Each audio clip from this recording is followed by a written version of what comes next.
welcome back to my channel. So for today's video, I'm going to watch Beanie Shaggy D music video behind the scenes. So I'm super excited, pero before ako mag-start na mag-react sa Shaggy D behind the scenes, gusto ko munang ikwento guys yung nangyari this weekend. Oh my God!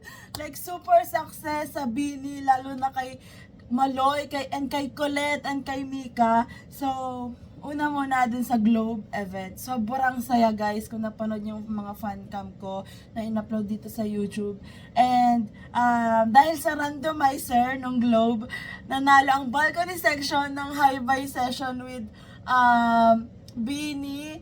So, nakalagay doon kasi bawal ang phones like at all, pero hindi ko alam paano may mga nakalusot na hindi daw sinita ng security, pero grabe, sobrang strict nila. So hindi ko alam kung paano sila hindi nakita na nagvi-video, or kahit yung pataas ka na sa stage, sobrang inaano nila na walang phones, ganyan. So hindi ko alam kung paano nakalusot, pero ayun nga, hindi man pwede yung cellphone dun sa high-buy, pero yung memories guys, nandun na siya, nakatatak na sa utak ko yung reaction ni Maloy and Nicolette, kasi sa kanila lang napafocus yung tingin ko, kasi nung pinakita ko sa kanila yung tattoo ko, itong Beanie tattoo ko, grabe yung reaction nila guys, as in shock, na tipong hindi na sila nakasagot, si Maloy at si Colette, hindi na sila nakasagot nung sinabi kong see you sa Iloilo at saka happy birthday Colette. Hindi na sila naka-reply sa akin kasi as in shock, hanggang sa makalampas ako kay Maloy, kasi si Maloy yung nasa dulo,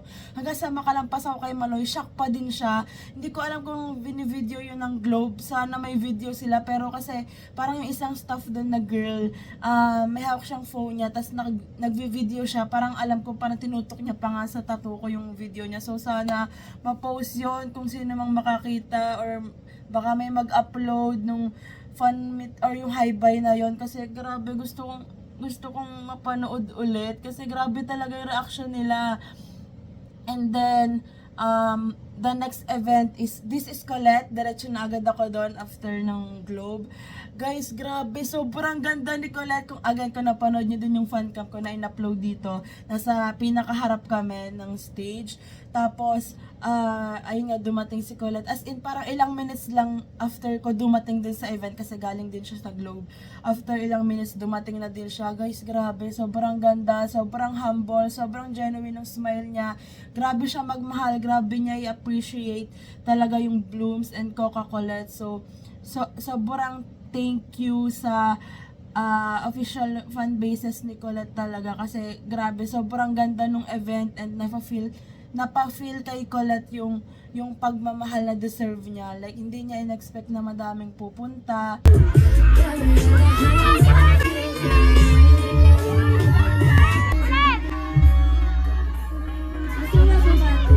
After nung This is Colette, again, birthday salubong niya hanggang parang 12:30 siguro, sobrang saya talaga noon. And grabe si Colette, talagang yung pwede naman, maintindihan naman namin na hindi siya makaka-attend kasi nga pagod sa event, pero hindi, pinili niya pa ding makasama kaming fans, kaming Coca-Colettes, and pinili niyang salubungin yung birthday niya with us. So sobrang thank you, Colette. Actually guys, nag-vlog ako nung weekend, pero syempre hindi ko pa din siya na-edit, and hindi ko alam kung kailan ko siya ma-edit, kasi kailangan ko pa ibalik yung energy ko, kulang pa ako sa tulog, ganan. So, ayan, after ng This is Colette, siguro mga 1 AM ako nakauwi ng condo. Sa condo ng tita ko, actually, sa Makati. So, hindi ako agad nakatulog. Syempre, mga 4 AM na siguro ako nakatulog nun, or before 4 AM, kasi nagnunod pa ako ng mga clips ko, ng video, nag-story, ganan. So, nakatulog ako, siguro mag-4 nga yun. Tapos, nagising ako mga 5:30 AM, 5 or magsi-6. Basta 2 hours lang yung tulog ko, guys. Tapos, after na hindi na ako nakatulog ulit, kasi ewan ko, sobrang excited din ako sa event nun. Sa Beanie Mika OFC na event, organized nila and ni Mika, yung parang about mental health seminar. So, sobrang thank you so much sa Beanie Mika OFC and kay Mika lalo, kasi alam mo yun, actually yung best friend ko lang yung nakakaalam nito, kasi sa kanya lang naman ako nag-open up, pero matagal ko nang gustong mag-consult sa mga ganon kasi ewan ko, basta may mga times na gusto ko magpa-consult kasi nga hindi ko na din talaga alam. Yung alam, basta may hirap explain kasi basta ayun, ito na lang, basta may mga times na gusto ko magpa-consult sa ganon. Pero dun sa event nung Sunday is may mga tanong ako na nasagot, may mga nadagdag sa kaalaman ko na about sa mental health or mental illness, kung ano ba yung mga nararamdaman ko, ganan. And dun sa last speaker, sobrang dun ako na-touch sa kanya kasi lalo na dun sa closing speech niya, parang may pinagawa siya sa amin, tapos nakaganyan lang kami and then naka-close yung eyes, tapos may sinasabi siya. Dun talaga ako umiyak, guys. Grabe yung effect niya. Grabe yung effect ng speech niya sa akin kasi parang nakarelate din ako dun sa speaker. So kaya nung patapos na, talagang umiyak ako. Lumabas lahat ng luha ko.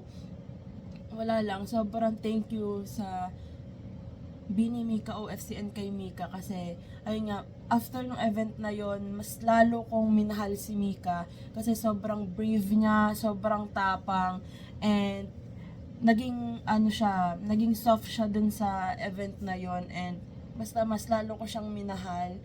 And ayun nga, thank you so much Mika for organizing, for sharing, for being brave. Grabe talaga, guys, sobrang nagtriple pa yung pagmamahal ko kay Mika. So, ayan, after nung event, may group picture kami with Mika. Tapos, napakita ko kay Mika yung tattoo ko ulit. Tapos, yung reaction niya, napawaw na lang siya. Pero, may video dapat ako nun. Kaya lang, hindi kita yung reaction ni Mika dun sa tattoo ko. Kasi naharangan ng mga tao sa harap ng camera ng phone ko. So, basta, kita-kita ko yung mukha ni Mika. Talaga sabi niya, wow, gumanon talaga siya. So, alam mo yon, pinakita ko naman sa Bini tong tattoo ko. Pero yung reaction ni Maloy, ni Colette at ni Mika yung nag-stand out sa akin. Kasi nga, ayun, grabe, sobrang bilis din kasi nung high-buy nung Globe. As in dadaan ka lang. So, grabe. Guys, sobrang success ng weekend ko ngayon. Hindi ko malilimutan tong September 13 and 14. Grabe. Sobrang success talaga. So ngayon, panoodin na natin tong Shaggy Day music video behind the scenes kasi sobrang haba na ng story time ko and ng intro ko. So, let's start. So, eto guys, nag-start na pala siya. As you can see, ayan, binak ko na lang. Kasi sobrang haba ng intro ko, nag-start na siya. True. I have so much energy. As in, like, kaya ko pa until 12 a.m. Wow. Or 12 p.m. the next day. Gone are the days of the Pa-cute. young Kia talaga ako ngayon. Oh! That scene, oh my gosh, kay Kuya Cameraman, parang, can we switch job? Eh! Guys, sobrang ganda ng Shaggy Day talaga. Like, pag narinig mo siya, mapapasayaw ka na lang talaga. Valenzuela City. July 2. So, kakatapos ng homecoming. Si Annie! Cute! My gosh!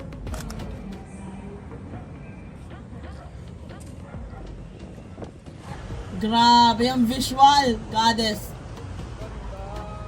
Hello! I just finished doing my part. So Her visual, I cannot. yeah, I'm gonna rest. And Naalala ko yung high-five sa Globe. Very Pagkatabi sila ni Mika. Very Very Filipino. Filipino. And then may mga mga mascara. Nung nag-react ako sa... something. Iconic Jabberwockies. Man. Sabi Anong sabi ko? Nung nag-react ako sa music video, hindi ko masyadong napansin yung mga suot nila na very Filipino, yung mga banig kay Staku, tapos yung kay Shi, yung mga purse. So, yeah. Gone are the days of the cute. That maangas. That's what I did. And I hope I see her. Sobrang angas. Yeah, look at my nails, guys. It's so cute. Oh, very Filipino din to. Kasi parang ano, mga Ang ganda. makikita mo dito sa Philippines. And so colorful. Just like the Philippines. Ano ko doon sa sound? Later. Ang tawag doon? Let's go, Maloy! Naalala ko na naman yan action ni Maloy!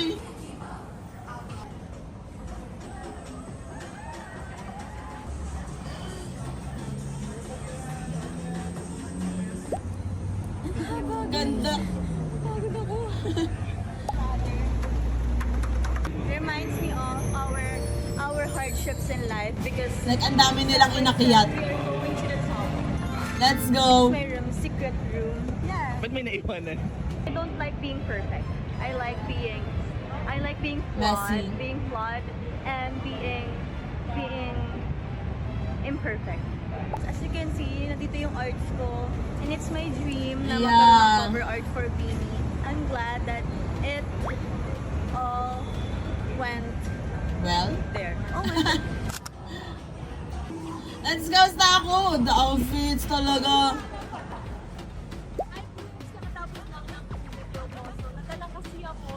Hindi ko napansin ata itong ano. Oh! Ay. Ang ganda nung hair accessories. Kasi syempre, di ba Kasi paulit-ulit na yung ginagawa ko kasi di ko na alam gagawin ko. Kakanta ba ako? Sasayaw ba ako? Pero nag-enjoy Wow! ako kasi ito yung trabaho namin. From princess to sanay na yun. To I like ano? it. It's very street style, you know, graffiti, it's catchy, it's Pinoy. Explain it. Di ba mga Pinoy, sobrang galing nila sa mga street art. true Sa skate park kami ngayon. Si Gwen na ang next, so alam ko naman main slayer. Eh. Tayo. Wow, Gwen!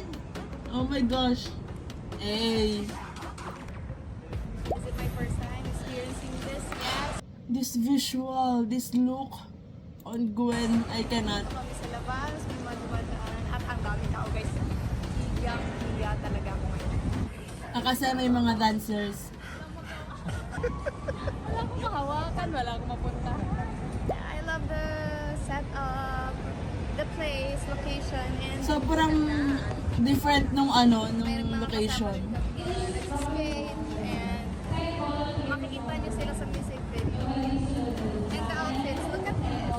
Eh, Ito, tirador to Tirador. guys. Naglalaro ba kayo noon? Maraming talent. pero hindi ko na-try yun. Eh, let's go, Jo! Slay! And the whole setup, it was made by Aita Villanueva. Naiyak. Yung setup na to, super bago siya sa concept ng movie. Like, wala pa kami. True. Yumi Us, kasi si Yumi Us lang. Yumi Us. Ito naman Hands talaga down. yung vision namin. Pero since ang dami na rin music video na street style, paano maiiba yung music video na to? Lagi namin nababanggit sa team na sana may mga madaming dancers, diba? So para ma-highlight yung local talents natin, mga Gusto ko yung nag-skate talaga, roller skate. kanina. So ang daming ang dancers na invite. And kasi before yung Cherry on Top, ilan lang naman yun. Tapos ngayon, padami. Baka next time, ano na, 150 na. Dapat blooms. Wow. Eh! Ah! Mikaya! What's that, Mika? Mikaya, Gwen. Alam na kayo mag-video. Alam niyo ba, masama mag-video ng walang permission? Kahit sa Bini. Oh my God, kalat! Kalmahan mo! Para ang ganda yung slow mo nun. Wait lang. Yung pag, ano ni kalat, oh my God. That's my bias, y'all.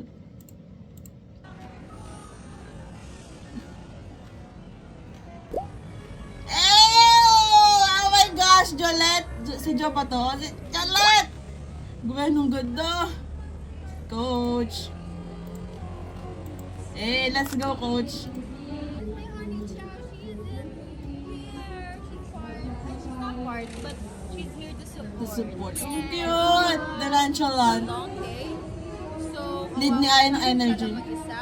And as the fur mother, it's my responsibility to bring my children. Cute. Yeah, she's 1-year-old. Oh, yung birthday ni Holiday mo nandun si Mix. Ah! Oh my gosh, this Sheena. Like the whole look. Let's go! The swag, the outfits. So, we're about to shoot. First time. For na extension. pupunta sa Agit. Hindi pala first time. I mean, first shot na full this MV shoot.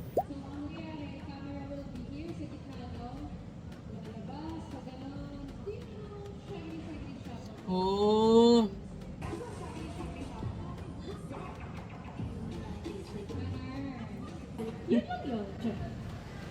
Eh, Maloy.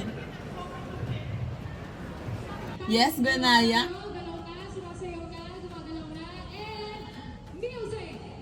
Super love ko talaga makita yung mga behind the scenes, 'di ba? Kasi yung process.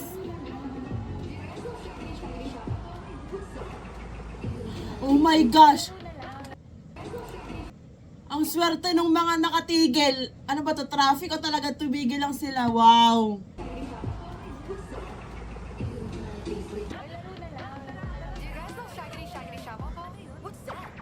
Oh! Ang galing!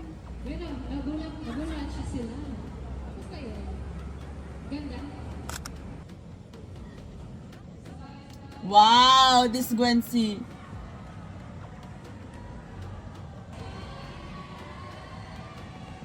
Ang saya sa shoot.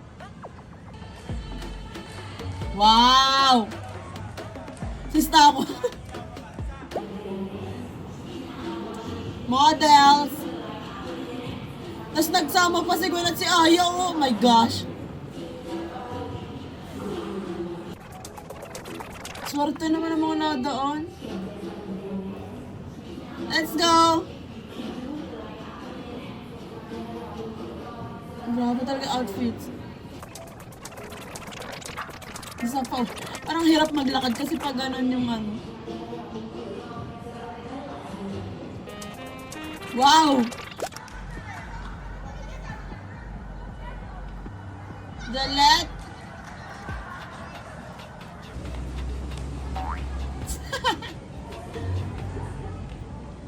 Gwenaya Layag.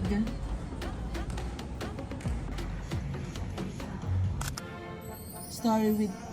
Oh, let's see. Itong Shaggy Let's Tea, hear. feeling ko, isa to sa nahirapan ako paano siya kantahin.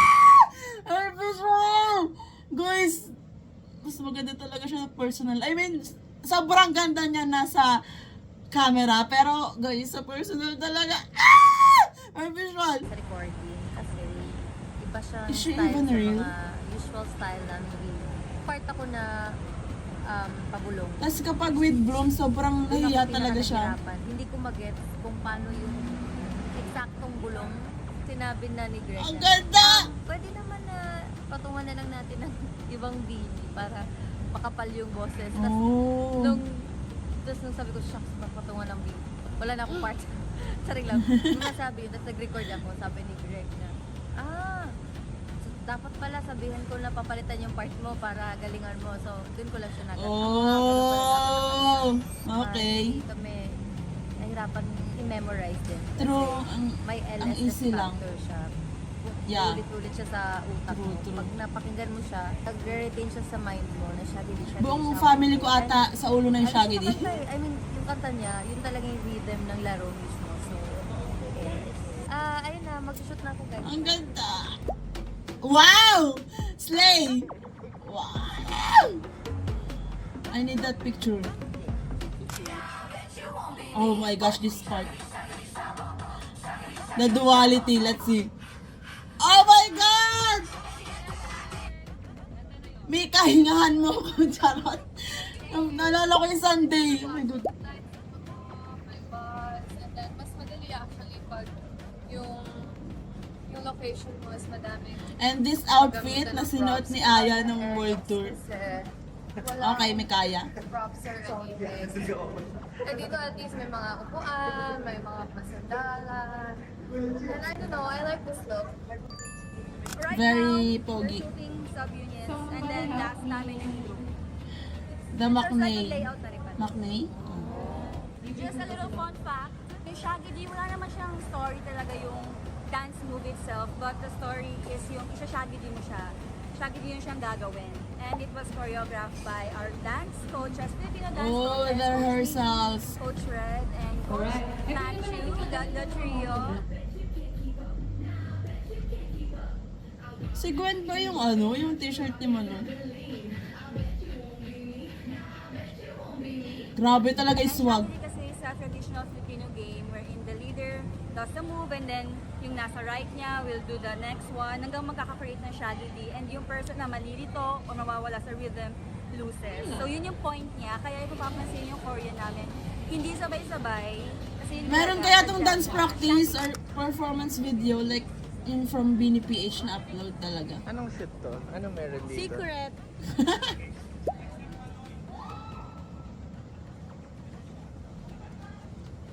Wow.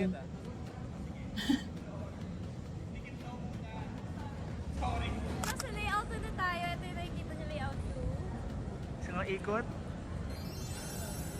It's the bang. Dance pa rin ang mama nyo. I have so much energy. As in, like kaya ko pa until 12 a.m. Wow. or 12 p.m. the next day. Wow. So kung mapapansin niyo, yung first layout, focus talaga siya sa street style. Like yung outfits and everything. Pero ngayon, parang Combine. combined na siya eh. Pero alam mo, pang night out, right? Describe yourself. Jamaica. My second outfit is funky and funky. And free. Freaky. Tayo doon kasi. Mag-shoot na tayo, mag-work tayo, magsasayaw. Di ba? Ano gusto niya? May tapos lang sa inyo maghapon?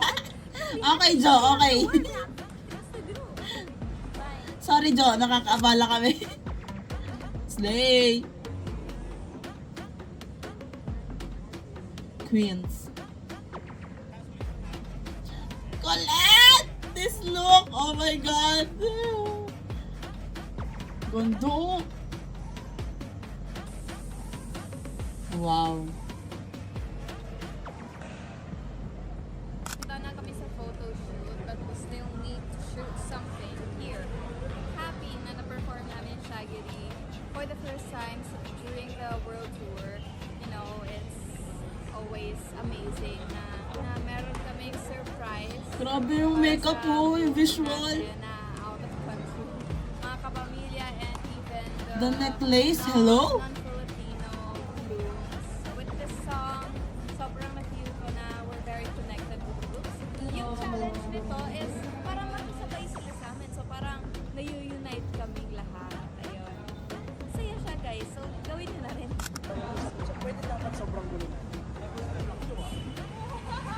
Coach Matthew. He's a goat. Bawa pa mag-video, please delete this. Kasi mag-delete ko, please. Okay, she. Grabe pa din ang energy ah. Maloy.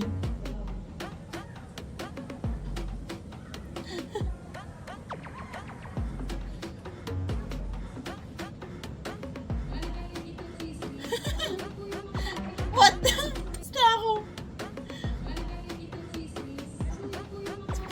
Sila talaga yung ano, yung nagpapalight ng set eh.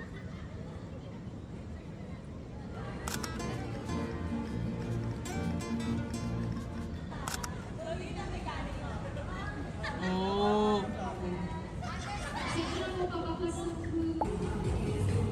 Wow, the shot.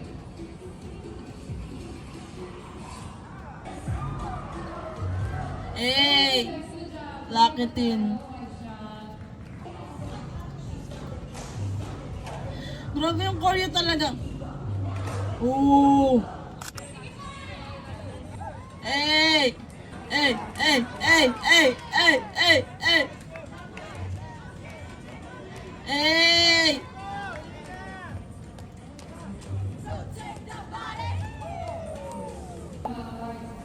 Sabi ko sana, oh my God.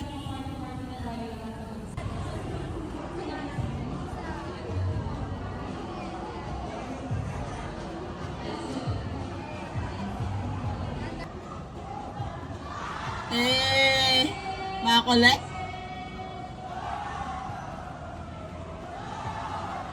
Hey! Alden!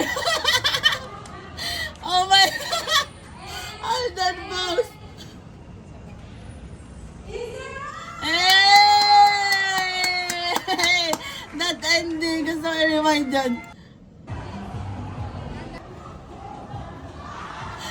Sheena with her Alden pose. Very bunso.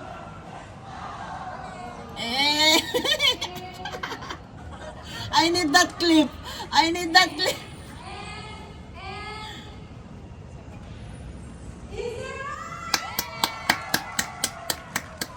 Grabe, one day lang yun. Oh, kit ni Colette at ni Shi.